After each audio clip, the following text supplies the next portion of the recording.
మన ప్రభు అయిన యేసులో ఈ ప్రార్థన స్థలానికి వచ్చిన చిన్నలకి పెద్దలకి యవన బిడ్డలందరూ వందనాలండి. తొంగపాడు నుంచి వచ్చిన పెద్దలు గాలి అమ్మాయి గారికి హృదయపూర్వకమైన కూడి వచ్చిన మీకు కూడా అమ్మ అందరికీ చిన్నలకి పెద్దలకి అందరికీ వందనాలు. నా తోటి సహోదరుడైన టీమ్ మెంబర్స్ జేకి మోజీ, నాకంటే ముందుగా కీర్తన వివరించిన తమ్ముడికి, అదేవిధంగా సండే స్కూల్ టీచర్ బాబుకి అందరికీ హృదయపూర్వకమైన వందన. మంచిది ప్రియులారా, ఈరోజు కొన్ని నిమిషాలు దేవుడి వాక్యాన్ని ధ్యానం చేసుకుందాం. ఈరోజు మనందరికీ తెలుసు, మనందరం కాస్త దుఃఖకరంలో ఉన్న పరిస్థితి కనపడుతుంది. కానీ తిరిగి రాని లోకానికి వెళ్ళిన వారు మనం జ్ఞాపకం చేసుకుంటాం. కొన్ని నిమిషాలు దేవుడి వాక్యాన్ని కలిగి దేవుడి వాక్యాన్ని వినవలసిందిగా ప్రభు పేరట తెలియజేస్తున్నాను. హల్లెలూయా. మన ధ్యానాంశముగా ఈ రోజున 2వ దినవృత్తాంతముల గ్రంథము 25వ అధ్యాయము 4వ వచనం.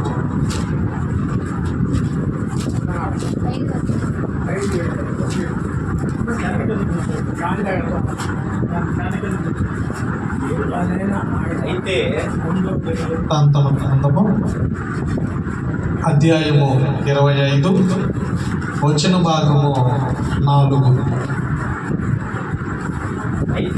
అయితే తండ్రులు పిల్లల కొరకును పిల్లలు తండ్రుల కొరకును చావకూడదు.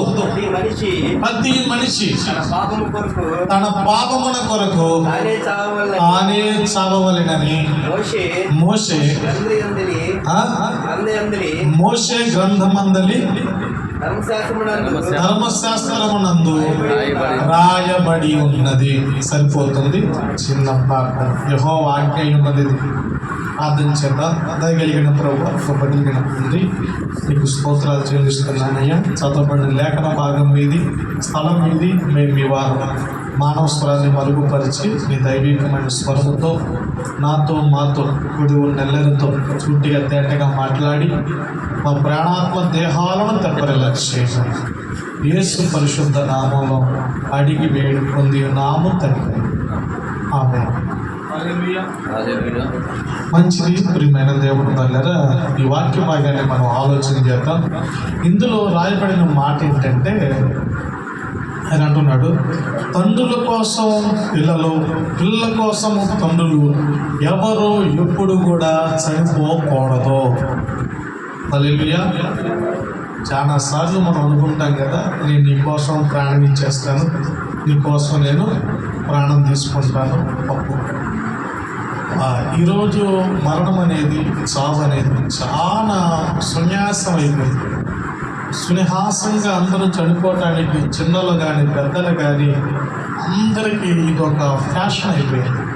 10th క్లాస్ ఫెయిల్ అయిపోతే చచ్చిపోవడం, ఇంటర్ ఫెయిల్ అయితే చచ్చిపోవడం, ఆత్మహత్యలు చేసుకోవడం, గేమ్లో డబ్బులు మొత్తం పోగొట్టుకుంటే చచ్చిపోవడం, దురలవాట్లకి బానిసై చచ్చిపోవడం, అమ్మాయి ప్రేమించలేదని చచ్చిపోవడం, లేదా అమ్మాయిని చంపడం.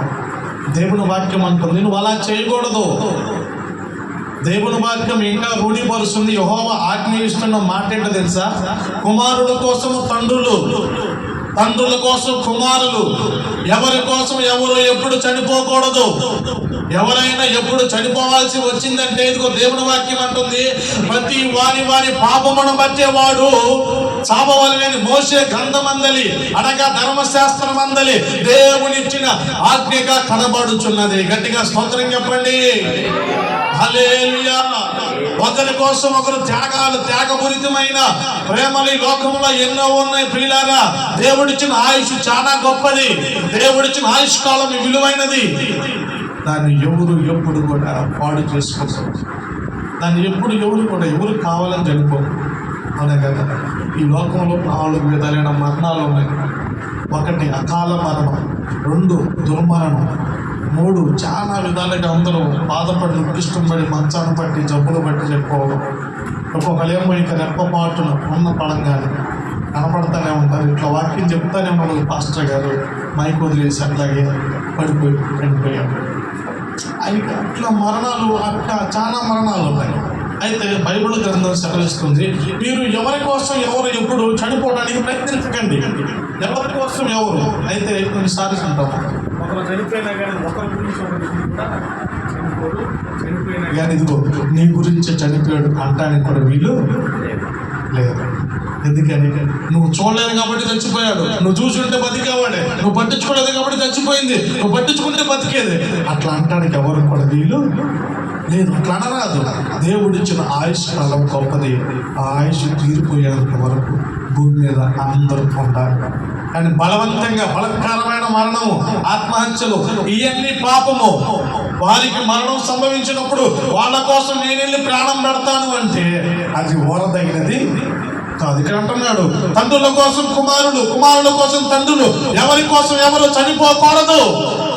ఎందుకో తెలుసా? అది యెహోవా ఆజ్ఞ అంట. పైన చదువునాను ఆ మాట. ఇది యెహోవా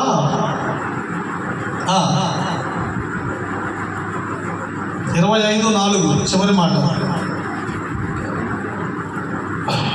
2వ దినవృత్తాంతముల గ్రంథము యెహోవా ఆజ్ఞలను బట్టి అతడు యెహోవా ఆజ్ఞను బట్టి అతడు ఆ పిల్లలను చంపక మానెను. గట్టిగా స్తోత్రం చెప్పండి. ఎవరి గురించి ఇది జరిగింది? అతని పేరు అమజ్య. అమజ్య అనే ఒక రాజు ఏలుబడి చేస్తున్నప్పుడు యూదా దేశాన్ని 15 సంవత్సరాలు ఏలుబడి చేశాడు.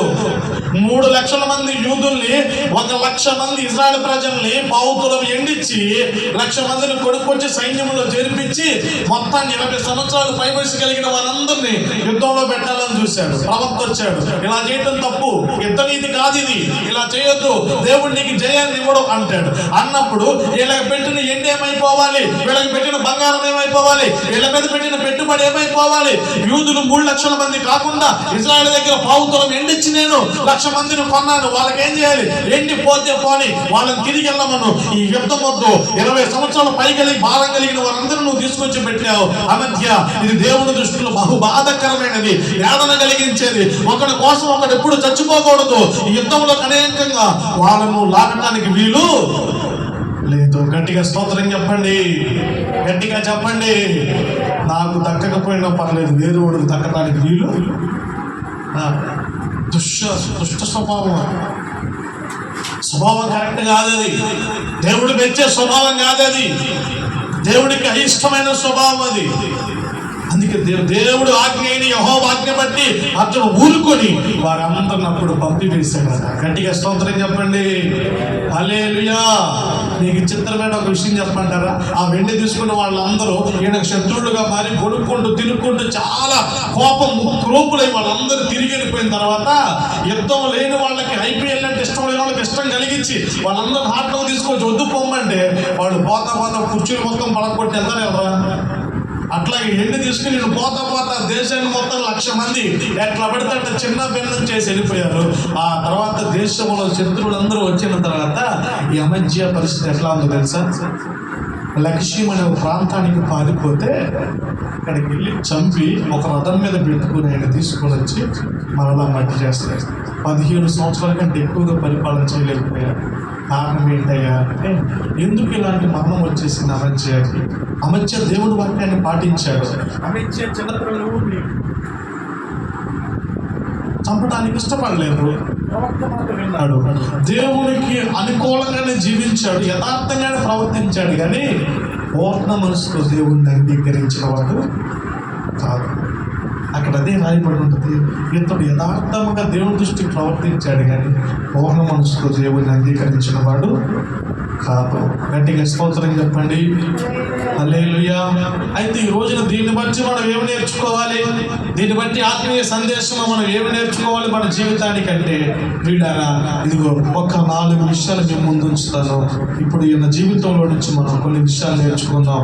అమజ్య జీవితంలో నుంచి, లేదా మనం కోల్పోయిన బుజ్జి గారి జీవితంలో నుంచి, లేదా వాళ్ళ పిల్లల జీవితంలో నుంచి కొన్ని మాటలు మీకు అందిస్తాను. మీరు జాగ్రత్తగా వాక్యాన్ని వినండి. మొట్టమొదటి మొట్టమొదటి విషయము, మొట్టమొదటి పాయింట్ సామెతల గ్రంథం 11 తండ్రుల కోసం పిల్లలు కానీ పిల్లల కోసం తండ్రులు కానీ ఎప్పుడు చనిపోకూడదు. ఇది యెహోవా ఆజ్ఞ. అయితే భక్తిహీనుడు చనిపోగా వారి ఆశ నిర్మూలమగును, బలాఢ్యుడైన వారిని వారి ఆశ భంగమైపోవును. గట్టిగా స్తోత్రం చెప్పు. నువ్వు బలవంతుడు అయినా సరే, నీకు లోకంలో ఎంత బలం ఉన్నా సరే, భక్తిహీనుడిగా నువ్వు చనిపోయావంటే నీ ఆశ భంగమైపోతుంది. బలాఢ్యుల ఆశ కూడా భంగమైపోతుంది. ఎంత బలం కలిగి, ఎంత అధికారం కలిగి నేను ఎంతగానో జీవించి బ్రతికాను ఈ లోకములో. అయితే చనిపోయినప్పుడు నువ్వు ఎలా చనిపోకూడదు తెలుసా? భక్తిహీనుడిగా ఎప్పుడు కూడా నువ్వు చనిపోకూడదు. ఎందుకు నాన్న ఈ వాక్యాలు, ఎందుకు ఈ కూటాలు, ఎందుకు ఈ ఆరాధనలు, ఎందుకు ఈ మందిరాలు, ఎందుకు ఈ సువార్తలు, ఎందుకు ఈ పత్రికలు అంటే ఇదిగో ఇందుకొరకే. నువ్వు భక్తిహీనుడిగా చనిపోకూడదు. చనిపోతే ఏమవుతుంది భక్తిహీనుడిగా? ఇదిగో నీ ఆశ భంగమైపోతుంది. ఏంటో తెలుసా ఆశ? నీ మీద ఆశ పెట్టుకున్న నీ కుటుంబం, నీ మీద ఆశ పెట్టుకున్న నీ బిడ్డలు, నీ కోసం ఎదురు చూస్తున్న ఒక కుటుంబం, నీ కోసం అపశుభం తెలియక నీ కడుపును పుట్టిన వారు నీ కోసం ఎదురు చూస్తున్న ఆశ అంతా భంగమైపోతుంది. ఎందుకని? నీ భక్తిహీన క్రియల వల్ల, నువ్వు భక్తిహీనుడిగా ఉండటం వల్ల, భక్తిని లోపించడం వల్ల, భక్తికి నువ్వు దూరంగా ఉండటం వల్ల జరిగే పరిణామం ఇదే. నువ్వు బలవంతుడివే కాదంటం లేదు, బలం ఉంది ఓకే, కానీ ఇప్పుడు దీనికేంటి? భక్తిహీనుడు చనిపోగా వారి ఆశ ఏమైందట? అర్థమైపోయింది. ఇప్పుడు వారి ఆశలు ఎవరు తీరుస్తారు? వారు ఎవరిని పిలవాలి? ఇప్పుడు అమ్మ అని ఒక్కరైనా పిలుస్తారు కానీ నాన్నని ఎవరిని పిలవగలుగుతామండి? వెళ్ళి తగ్గ ఇది వన్ని తగని క్రియ. నాన్న దేశంలో ప్రపంచంలో ఒక్కడే ఉంటాడు. అయితే ఈరోజు నా పిల్లలను చూసినప్పుడు నాకు చాలా బాధగా, ఎంత అంటే ప్రియులారా, ఈరోజు నాకు అసలు మనసు తిమ్మతంగా లేదు. పొద్దున్న నుంచి రాత్రి నుంచి విషయం తెలిసిన దగ్గర నుంచి, ఇంటికి వెళ్ళిన దగ్గర నుంచి ఒకటే కాలం బైబిల్ చదువుతూ ఉంటే ఏ వాక్యాలు గుర్తొస్తా ఉన్నాయి. ఎందుకు ప్రభు ఇలా చెప్పండి? భక్తిహీనుడిగా చనిపోతే వారి ఆశ ఏమవుతుంది తెలుసా? సాల్వా ఏమవుతుందంటే వారి ఆశ భంగమైపోతుంది. వాళ్ళు బలాఢ్యులైనా సరే వారి ఆశ భంగమైపోతుంది. మనం ఎప్పుడైనా ప్రియులారా, ఈ జీవితం కొద్దిపాటిదండి. ఇది ముగిసే లోపు భక్తి మార్గంలోకి మనం రావాలి. భక్తి మార్గంలోకి రారండి. భక్తులుగా మనం చచ్చిపోతే నీ ఆశ, నీ కోరిక, నువ్వు బిడల కుటుంబ పెట్టుకున్న ఆశ, నువ్వు చనిపోయినా నీ ఆశ ఫలిస్తూనే ఉంటుంది. గట్టిగా స్తోత్రం చెప్పు. హల్లెలూయా. నీ ఆశ వాళ్ళలో జీవిస్తూనే ఉంటుంది. వాళ్ళు ఇంకా నువ్వు జీవింపజేస్తుంది. వాళ్ళు ఇంకా నువ్వు చిగురిస్తూనే ఉంటారు. నీ ఆశలు, నువ్వు కన్న కలలు, నువ్వు కలిగిన ఆశ అంతా నీ బిడల ద్వారా వాళ్ళు సఫలం చేస్తూ ఉంటారు. గట్టిగా స్తోత్రం చెప్పు. హల్లెలూయా. భక్తుడిగా పెరగాలి, నువ్వు భక్తురాలిగా ఉండాలి. ఈ రోజున భక్తులుగా మారటం లేదు చాలా మంది. దేవుడికి అంగీకారంగా జీవించటం లేదు, దేవుడికి దూరంగా జీవిస్తున్నారు. అదేనంటే నా బలం అనుకుంటున్నారు, అదేనంటే నా శక్తి అనుకుంటున్నారు, అదేనంటే నా దమ్ము అనుకుంటున్నారు. ఏమున్నది నాన్న? ఎంతలో కనబడే అంతలో. ప్రపంచాన్ని జయించిన అలెగ్జాండర్ ప్రపంచాన్ని గుప్పెట్లో పెట్టుకుని అలా ఊపేశాడు ప్రపంచాన్ని. 26 సంవత్సరాలకి శవం అయిపోయాడు. ఒక్క దోమ కుట్టి విషపజ్వరం వచ్చి మరణాన పడ్డాడు. ప్రపంచంలో వైద్యులు అందరూ వచ్చారు. చివరాఖరికి నన్ను మట్టి చేసేటప్పుడు రత్నాలు, వజ్రాలు, బంగారం, నాణ్యాలు మొత్తం చల్లండి, అయితే నా సమాధి పెట్టేకి మాత్రం 2 చేతులు బయటికి పెట్టండి, ఈ అలెగ్జాండర్ చెప్పాడని చెప్పండి అన్నాడు. ఎందుకయ్యా అంటే, ప్రపంచాన్ని జయించి ఒక్క చేతితో జయించి నేను నా మీద పడుతున్న ఒక్క కాసును కూడా నేను తీసుకొని పోలేకపోతున్నా. నా ఆశ అంతా భంగమైపోయింది. నిజదేవుని నిరక్కంగా ఉన్నారని చెప్పి. అయితే ప్రియులారా, నువ్వు ఆశ భంగం, ఒక ఆశ ఉంటుంది, కుటుంబం పైన ఒక ఆశ ఉంటుంది, నీ పైన కొంతమంది ఆశ పెట్టుకున్న వాళ్ళు ఉంటారు. వారి ఆశ ఎప్పుడు నువ్వు భంగం కాకుండా ఉండాలి. ఇదిగో నువ్వు భక్తుడుగా నువ్వు మారాలి. గట్టిగా స్తోత్రం చెప్పండి. బైబిల్లో ఒక పాట ఉంది, ఏంటో తెలుసా? యెహోవా భక్తులను కాపాడే దేవుడు. గట్టిగా స్తోత్రం చెప్పు. హల్లెలూయా. భక్తుల్ని కాపాడుతాడు ఆయన. అపాయం రాకుండా, కీడు రాకుండా, బయట జరుగుతున్న తెగుల్లో ఏదైనా మీ దగ్గరికి రాకుండా, పరలోకం నుండి ఒక సర్వ చెప్పుట ఇంటిని జనులారా ఇక్కడికి రండి, లోకంలో జరుగుతున్న తెగులు గాని అపాయము గాని ఏది మీ దగ్గరికి రాకుండా ఉన్నట్లు మీరందరూ నా దగ్గరికి రండి. గట్టిగా స్తోత్రం చెప్పు. హల్లెలూయా. కాబట్టి ప్రియమైన దేవుని వాళ్ళరా, ఒకటి మనం ఎలా చనిపోకూడదండి? ఎలా చనిపోకూడదు? మరణానికి చిన్న పెద్ద తేడా ఉండదు. ఆడ మగ అధికారి అని తేడా ఉండదు. బలం ఉందా బలహీనుడా, ఆ ఇల్లుందా లేదని తేడా ఉండదు. ఎక్కడ ఊరు, ఎక్కడ పని, ఎక్కడ అటు తగ్గింటి కడ కాదు, ఇటు అన్నింటి కడ, అటు పనికి వెళ్ళిన దగ్గర రోడ్డు మీద నిర్మానుషమైన ప్రాంతంలో శవ తీరినప్పుడు నా బాధ వర్ణించదు. మా అన్నయ్య చచ్చిపోయినప్పుడు నాకు ఇదే 7 అన్నదమ్ముళ్ళు ఒక్కడు ఏం మాట చెప్పుకుంది అలా ఇంటి ముందుకు అలా వెళ్ళిపోయి అలా ఉరేసుకుని పొద్దున్నే శవ చిన్న చిన్న నిర్ణయాలు, చిన్న చిన్న సమస్యలు. బతికినంత జీవితంలో తాగుడు గొడవలు, తాగుడు గొడవలు, తాగుడు గొడవలు, ఇదే జీవితం. ఒక్కరోజు కూడా భక్తి మార్గంలో రారా రారా అన్నా ఎన్నిసార్లు మొత్తుకున్నా, కొన్నిసార్లు ఏమో తీసుకురాగలిగా బలంతం మీదగా. బలంతంగా ఎవరు ఎప్పుడు మార్చలేదు కదండి. చచ్చిపోయేటప్పుడు కనీసం ఒక్క మాట కూడా నాకు ఈ బాధరా అని ఎవరికి చెప్పలేదు. చిన్న చిన్న ఎంతమంది 2 కొడుకులు ఉన్నారు, ఒక భార్య ఉంది, 7 తమ్ముళ్ళు ఉన్నారు. వాడు అందరూ మగపిల్లలు. ఏంటంటే భక్తిహీనులుగా చనిపోవటం అంటే అంత బాధ తెలుసా? చాలా మందికి తెలియట్లేదు. ఈ రోజున వ్యసనంలో చచ్చిపోతున్నారు, భక్తిహీనతలో చనిపోతున్నారు, రోగంలో చనిపోతున్నారు. యేసు ప్రభు నమ్మమంటే ఎవరు నమ్మటం లేదు. ఆ బాధ తర్వాత కలిగే దుఃఖము నీకు కాదు కాదండి, కుటుంబానికి. నీ కుటుంబం ఆశ అంతా భంగమైపోతుంది. భక్తుడిగా జీవించమంటే ఎంతకాలం జీవించలేదు, చనిపోయాడు. ఆమెకు వెధవరాల పింఛను పెట్టడం కూడా ఇప్పుడు కూడా 3 సంవత్సరాలు ఇంకా పింఛను రావడం. ఏంటంటే అంటాడు, నచ్చాడయ్యా, ఏం చేయడయ్యా, నా బిడ్డను పెట్టుకున్నా తల్లి రోదన అంతా ఇంత బతికినంత కాలం తాగుడు మారట్లేదండి. మనుషులకు ఇంకా మారుకోవాలి. అయితే నా ప్రియులారా, దేవుని వాక్యం సెలవిస్తుంది. ఏంటో తెలుసా? భక్తిహీనులుగా మనం ఎప్పుడు కూడా చనిపోకూడదు. గట్టిగా స్తోత్రం చెప్పండి. భక్తిహీనులుగా చనిపోతే ఏమవుతుందంటే కుటుంబ ఆశ, బిడ్డల ఆశ, నీ ఆశ, అందరి ఆశ భంగమైపోతుంది. ఆశ భంగమైపోతే ఇంకేముంది? హల్లెలూయా, హల్లెలూయా. పాయింట్ నెంబర్ 2 ఎలా చనిపోకూడదో చెప్తాను. ఇంకొక మాట చెప్తాను. యోబు గ్రంథము 5వ అధ్యాయం 2వ వచనం. 1 భక్తిహీనులుగా చనిపోకూడదు.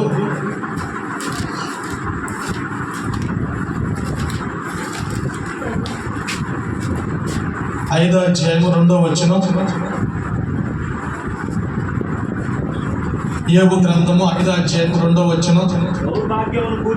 దౌర్భాగ్యమును గురించి ఏడ్చుట వలన మూడు నశించెదరు. బుద్ధి లేని వారు అసూయ వలన చచ్చుదరు. గట్టిగా స్తోత్రం చెప్పండి, గట్టిగా చెప్పండి. అసూయ వలన చచ్చుదరు. ఎవరిళ్ళు? బుద్ధి లేని వారు. 3 గురించి ఏడవద్దు. చనిపోయిన వారి గురించి బైబిల్లో ఏడవమని ఉంది. చనిపోయిన వారి గురించి మీరు దుఃఖం ప్రలాపించండి. పోతున్న వారి గురించి ఏడవండి. తిరగట్రాళ్ళతో తగ్గిపోతుంది. పిట్ట కోతిక ఒకడు లెగుస్తున్నాడు, ఆదమకాయ బరువుగా ఉంది, బుట్ట ముసలకాయలు పగిలిపోతుంది. అన్ని మనకి తెలిసిన విషయాలే.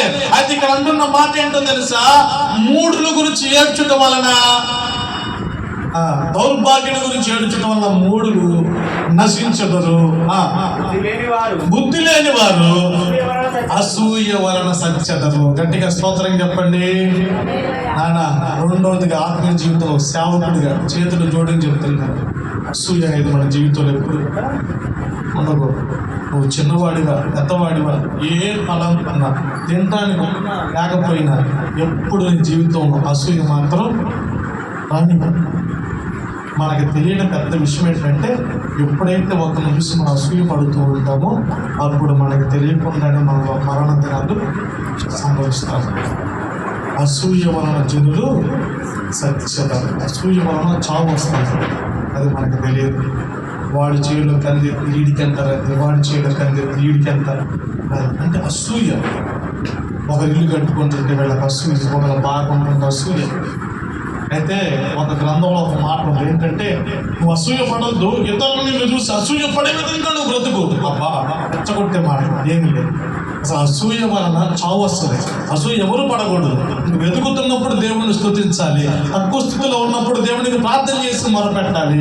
అసూయ మాత్రం మన జీవితంలో ఎప్పుడు కూడా రాకూడదు. ఒక్క రాత్రిలోనే దేవుడు కంటి బాబుని లేపాడు, ఆయన స్ట్రెంగ్త్ అయిపోయాడు, నాకంటే బాగా వాడపడుతున్నాడు. ఇప్పుడు నాకేమొచ్చేసింది? నా దగ్గర నేర్చుకున్నవాడు, నేను పాటించినప్పుడు, నేను ఆరాధనించినప్పుడు చేసినవాడు ఇప్పుడు నాకంటే గొప్పగా వాడపడుతున్నాడంటే నేనేం చేయాలి? సంతోషించాలి, కృతజ్ఞతలు చెప్పాలి, దేవుడికి ప్రార్థన చేయాలి.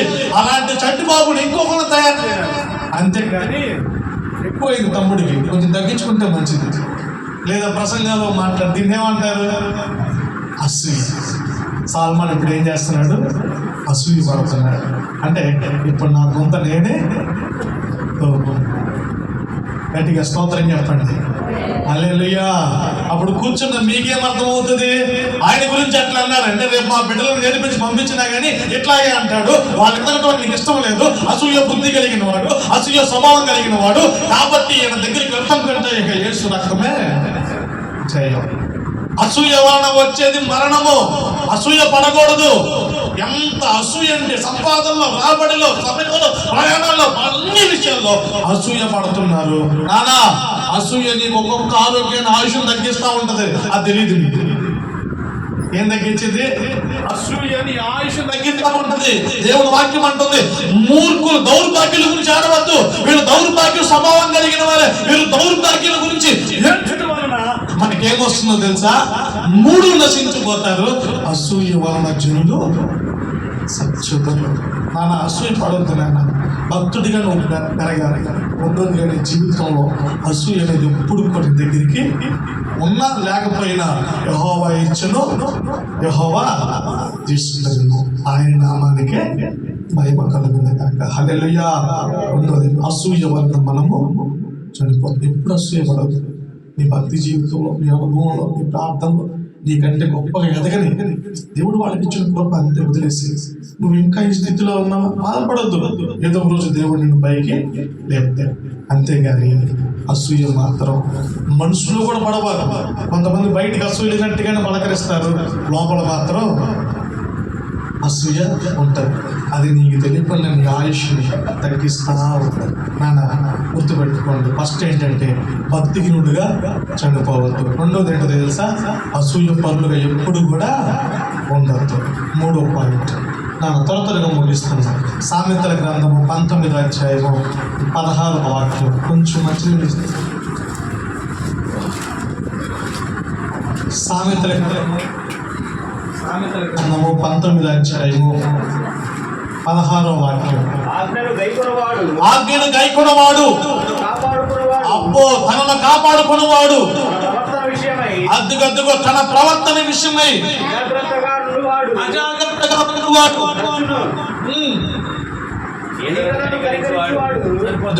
గట్టిగా స్తోత్రం చెప్పండి, గట్టిగా చెప్పండి. ఇప్పుడు చదువునానా? ఆజ్ఞను గైకొనవాడు, తన్ను కాపాడుకునేవాడు, అద్దుగద్దుగో తన ప్రవర్తన విషయమై అజాగ్రత్తగా ఉండువాడు చచ్చును. గట్టిగా స్తోత్రం చెప్పండి, గట్టిగా చెప్పండి, చేతులు పైకెత్తి చెప్పండి, నోరు తెరిచి చెప్పండి. హల్లెలూయా. దేవుడు ఆజ్ఞ పాటించేవాడు కాపాడబడును. బైబిల్లో ఒక మాట ఉంది, ఏంటో తెలుసు? ఆజ్ఞ అతిక్రమమే పాపం, పాపం వల్ల వచ్చే జీతము మరణం, మరణము నుండి తప్పించుట యెహోవా వశము. ఇక్కడ ఏమంటున్నాడు? ఆజ్ఞను జాగ్రత్తగా గైకొనేవాడు కాపాడబడును. ఉపద్రవంలో కాపాడబడతాడు, నష్టంలో కాపాడబడతాడు, కరువులో కాపాడబడతాడు, అనేకమైన దుస్థితిలో నుంచి అతడు కాపాడబడతాడు. ఎందుకంటే ఆజ్ఞను పాటించేవాడు కనుక. గట్టిగా స్తోత్రం చెప్పు. ఆజ్ఞలను కనుక నువ్వు పాటించకపోతే, నీ ప్రవర్తన కనుక నువ్వు సరి చేసుకోకపోతే, నీ ప్రవర్తన మార్చుకోకపోతే ఇదిగో ఏంటో తెలుసా, ప్రవర్తన విషయంలో అజాగ్రత్తగా ఉండేవాడు సత్యుడు. మొన్న దాకా మీకు చెప్పడానికి నేను భయపడ్డాను, ఇప్పుడు భయపడలేదు. ఏంటో చెప్పనా, ఆ మాట చెప్తాను. దేవుడు మందిరాడు ఇప్పుడు నీ ప్రవర్తన జాగ్రత్తగా చూసుకుని, ఆ వాక్యంలో అందరికి అంతర్భావం తెలియదు. దేవుడు మందిరానికి పోయినప్పుడు నీ ప్రవర్తన జాగ్రత్తగా చూసుకుని. ఇప్పుడు అంటున్నాడు, నీ ప్రవర్తన అజాగ్రత్తగా ఉంటే నువ్వు ఎన్నఫ్, ఇక అంతే. అంటే ఏంటి అర్థం అవడానికి ఒక విషయం చెప్తాను. దేవుడు మందిరానికి వచ్చినప్పుడు కాలు మీద కాలు వేసుకొని వచ్చాడు. నెంబర్ 1. ఇది ఎక్కడ కనపడుద్ది మనకంటే దినగొప్ప ప్రాంతాల గ్రంథాల్లో ఉంటుంది. నాతో మాట్లాడేది, నాతో మాట్లాడతాడు. రాజు వచ్చి కాలు మీద కాలు వేసుకున్నాడు. అప్పుడే చూశాడు, యెహోవా చూశాడు, ఏంటి అతను దేవుడి మందిరం ఇట్లా ఉన్నాడు, దూపం వేస్తాడు. మధ్య చూశాడు, ఐ యామ్ కింగ్ అన్నాడు. ఆయన రే కింగ్ అయితే ఇక్కడికి, ఆయన ఎవరో తెలుసా, కింగ్ ఆఫ్ ది కింగ్. గట్టిగా స్తోత్రం చెప్పు. ఆయన రాజులకు రాజు, ఆయన రాజ్యాన్ని స్థాపించేవాడు, ఆయన స్థాపించిన రాజ్యం ఒక రాజు అంతే. అనగా అట్లాగే ఉంటాడు. ఆయన వచ్చి అసలు ఈ యాజకుడిని తీసేది సేవకుని మార్చి నేను వేస్తా అని చెప్పి దొంగ వచ్చి తీసుకుంటాడు.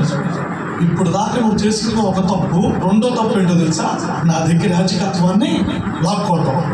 సేవకుడు పక్కకి వెళ్ళిపోయి కాముగా ఉంటాడు, వచ్చి దూపేస్తాడు. యెహోవా మేఘం మేఘం మందిరం మీద కమ్ముకుంటుంది. ఇక్కడి నుంచి మొదలు పెట్టింది ఏంటిది, కుస్తీ. బ్లడ్ మొత్తం పీల్చుకుపోయి ఓస చేతులు అట్లా తిరిగి అట్లా పడతాడు. వాటిలో పడి అక్కడే ప్రారంభిస్తాడు. అది గట్టిగా స్తోత్రం చెప్పండి. ఇప్పుడు అజాగ్రత్తగా ఉండొద్దని ఎందుకన్నానంటే ఇదే దేవుడు దినములో నీవు అజాగ్రత్తగా ఎప్పుడు కూడా ఉండదు. వెలుగు కలిగి ఉండాలి, గ్రహింపు కలిగి ఉండాలి. దేవుడు మందిరం అని భయభక్తులతో మనము ఉండాలి. అజాగ్రత్త కనుక చేసావంటే ప్రియులారా, దేవుడి దగ్గర మనం గొప్ప చెప్పాల్సిన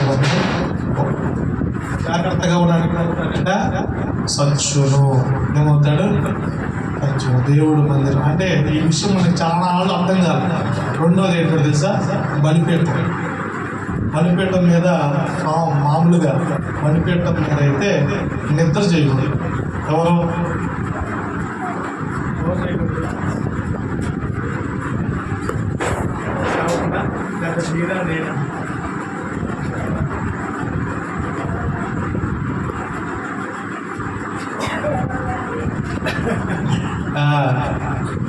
తప్ప గుట్టి జ్వరం వచ్చిందట. ఏం గుట్టి? అప్ప గుట్టి జ్వరం వచ్చిందట. అప్ప కొట్టడం ఏంటి, అప్ప గుట్టి జ్వరం వచ్చి చనిపోయే స్థితికి దొబ్బుతుంది పద్దాకలు. ఏంటక్క కప్ప గుట్టింది. ఎందుకు కప్ప గుట్టింది ఏంటక్క అంటే, కప్ప గుట్టింది జ్వరం వచ్చింది. కొట్టడం ఏంటి, జ్వరం రావడం ఏంటక్క, దేవుడి మందిరం పని అంతా బాగా చేస్తావు అంటే ఆ మార్పు ఉంటారు కదా, బయట చేతులు అట్లా ఉంటారు కదా, కనక ఉన్నవాళ్ళు ఎప్పుడు మందిరం చేసుకుని ఆ రోజు కనగా బలిపీఠం దగ్గరికి రారు అని చెప్పారు. సరే వచ్చినా ఇబ్బంది ఏం లేదు, ఆచారం శుభ్రంగా క్లీన్ చేసుకుని వెళ్ళిపోవచ్చు. ఆ రోజు ఎందుకో మరి వాళ్ళకి ఆ బలిపీఠం మీద కూర్చోవాలి, కాస్త పడుకోవాలి అనిపించింది. విచిత్రమైన కోరికలు మీకు వస్తాయి, నేను కాదనుకోలేదు. ఆ వచ్చినప్పుడు వాటిని కాస్త మనం అట్లా దిగబట్టుకుంటే మంచిది. 2 కాళ్ళు అటువైపు వేసి 2 మోచేతులు ఎట్ట పెట్టి ప్రార్థన చేసుకోవాలి. అట్ట చేయాలి. అట్ట చేస్తే అప్పుడు అట్ట బాగుంటుంది. అర్థమైందా? ఆడవాళ్ళు కానీ మగవాళ్ళు కానీ విశ్వాస సమర్థులుగా ఉన్నవాళ్ళు లేదా చిన్నపిల్లలు అయితే వాళ్ళ గురించి కఠినంగా ఉన్నారు. చెప్పాలి కాబట్టి సేవకులు చెప్తాను. ఇక చెప్పకపోతే దేవుడి దగ్గర నేను బాధ్యులు గట్టిగా స్తోత్రం చెప్పండి. బలిపీఠం ఎవరి దగ్గర వచ్చి అందులో ఇబ్బంది ఏం లేదు. దానికి పెద్ద ఆచారం లేదు. ధర్మశాస్త్రంలో ప్రత్యక్ష గుడారంలో ఉంది. అయితే నిద్ర మాత్రం చేయాలి. ఓకేనా? అనుకోని ఊహ నిద్రపోవాలి. కాసేపు అట్లా కూర్చోండి, లేదా ప్రార్థన చేసుకోండి, వెళ్ళండి, శుభ్రం చేయండి, ఇబ్బంది ఏమి ఉండదు. దేవుడు ఏం కాదు, కూర్చోండి, ఆరాధనకు రండి, వచ్చి కూర్చోండి, ఆరాధన చేయండి. ఇంకా దేవుడు బలమైన వస్తుంది, బలిపీఠం మీద ఉంటే దేవుడు ముడతాడు. ఇక్కడ మీరు ప్రార్థన చేయండి, అద్భుతాలు జరిగితే దేవుడు మాట్లాడతాడు, స్వస్థత వచ్చింది. ఇక అంతలో ఏమాత్రం సందేహం లేదు. అయితే నిద్ర మాత్రం బలిపీఠ మీద నిత్యం ఏమండుతూ ఉండాలి. చంటి వాళ్ళు ఇప్పుడు ఎక్కడ చెప్పారు, బలిపీఠ నిత్యం అనే విషయం మీ దగ్గర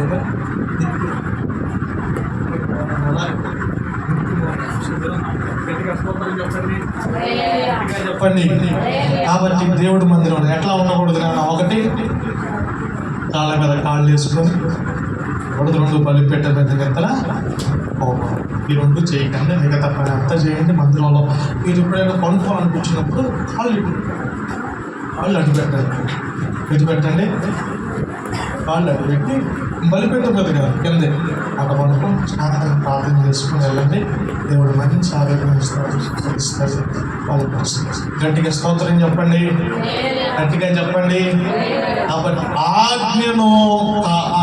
ఆజ్ఞను పాటించువాడు, ఆజ్ఞను గైకొనేవాడు కాపాడబడును.